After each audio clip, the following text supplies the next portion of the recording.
কথা বলি।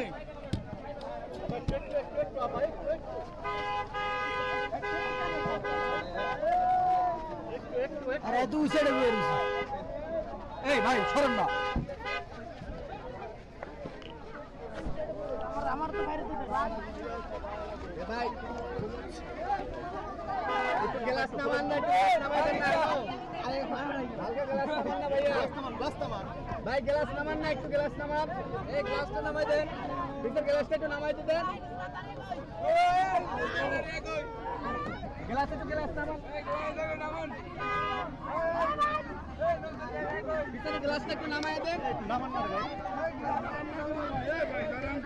ভাই পিছনে গ্লাসটা একটু নামাই দেন। কালকে ভাটা থানার যে আয়ু ছিল সে যে ইনভেস্টিগেশন করার কথা ছিল ইনভেস্টিগেশন করে সে রিপোর্ট দাখিল করেছে কোর্টে এবং কোর্ট ওই রিপোর্টের উপর বেস করে এবং তারা যখন দেখে যে এই পুরো সময়টা জুড়েই সে বেসিক্যালি ছিল কানাডাতে, তার ওইখানে শো ছিল। আদালত থেকে আজকে সকালে যখন রায় আসে আন্টি মানে ফারিয়াপুর মা সে অলরেডি অন দ্য ওয়েতে আছে, হয়তো আর 10 মিনিটের ভিতরে সেও চলে আসবে। তো আমরা এর আগে অবশ্য আমরা পেপারস পাঠিয়ে দিয়েছি, আর কয়েকটা পেপারস আছে, হয়তো ঘন্টাখানিকের ভেতরই আমরা ফারিয়াকে নিয়ে এখান থেকে প্রস্থান করব।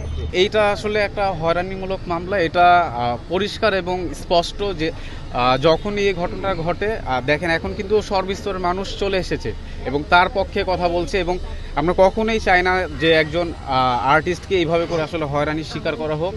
এবং এখন আসলে ধন্যবাদ জানাতে চাই আমাদের বর্তমান সরকারকে যে তারা খুব দ্রুত এটার ব্যবস্থা গ্রহণ করেছে, এবং কারণ এইভাবে যদি একের পর এক যদি আর্টিস্টদের সাথে এরকম হয়রানিমূলক মামলা বা মিথ্যা মামলা চলতে থাকে, এতে আসলে আমাদের শিল্প আসলে আরও বেশি ধ্বংসের মুখে পড়ে যাবে এবং অনেকেই যেমন দেখেছেন যে দেশ ছেড়ে চলে আসে, তারাও কিন্তু এইভাবে দেশ ছেড়েই চলে যাবে।